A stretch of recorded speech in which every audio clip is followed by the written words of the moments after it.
must protect them. The Ministry of Labor, in collaboration with the International Labour Organization, today launched its National Labour Policy and Strategy 2022-2025. Within the pages of the document are key data on the child labor situation in Belize based on surveys conducted over the last 2 decades.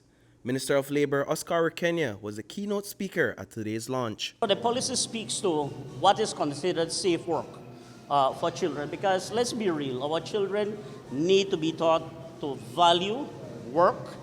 They need to value, the ethics of work, because it's important. The only way we are going to build a nation is to build strong, healthy children who also have a good work ethic. But for children, the policy distinguishes what is considered light work, what is safe work that children can do. In Belize, children above the age of 14 can be legally employed, but they must only engage in light work. This is defined as work that is not likely to be hazardous to their health or development, and work that does not prevent their attendance at school. The International Labour Organization defines hazardous child labor as work which is likely to harm the health, safety, or morals of children. In 2013, ILO found that approximately 5,000 children between the ages of 5 to 17 years old in Belize were engaged in some form of labor. Of that number, close to 4,000 were engaged in hazardous labor. UNICEF Belize has played a key role in the development of this policy. The consequences of child labor on children are devastating, with lifetime effects. It compromises children's education and limits their future opportunities, deepening cycles of poverty. Child labor violates the rights of every child to be a child and to grow up free from exploitation, abuse, and violence. Concerning ethnic groups, in 2015, ILO estimated that the Mennonite community has the highest child labor rate, followed by children who are of Mayan descent and Hispanic descent. ILO's 2013 Child Activity Survey found that boys who are subjected to hazardous labor in Belize worked as divers or fishermen, gas pump attendants, farmers or farm helpers, carpenters, construction workers, and operators of heavy equipment, to name a few.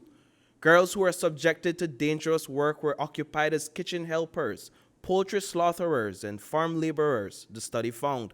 And, according to the Commissioner of Police Chester Williams, catching the perpetrators of these crimes comes with its challenges.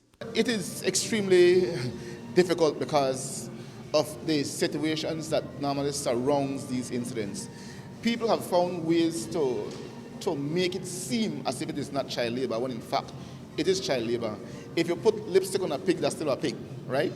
And that's why I'm so grateful for the policy, because the policy will now guide investigators, guide the different agencies, so that we know what to look for and how to address whatever situation that may confront us. So, what are the issues potentially impacting incidents of child labor in Belize?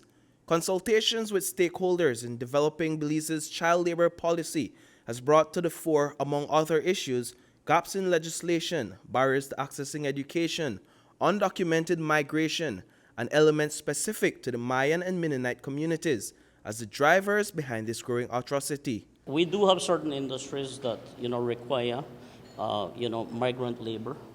And a lot of times, we have, migrants who come, who bring their children, and, because of their situation, in their country, they take every opportunity to be able to ensure that they can earn as much as they can, sometimes, to the detriment of the children, sadly, and that matter has to be addressed. The overall goal of the Belize National Child Labor Policy and Strategy is to reduce the incidence of child labor in Belize by addressing information and legislative gaps, increasing compliance with labor laws, by reducing existing barriers to school attendance, and by providing adequate support and economic resilience for children and their families. We have a duty, by virtue of our commitment to international conventions that protect the rights of children, to ensure that our children, are safe, that they go to school, that they are afforded good health opportunities, and that they are not deprived of their ability to be children. Reporting for News 5, I am Paul Lopez.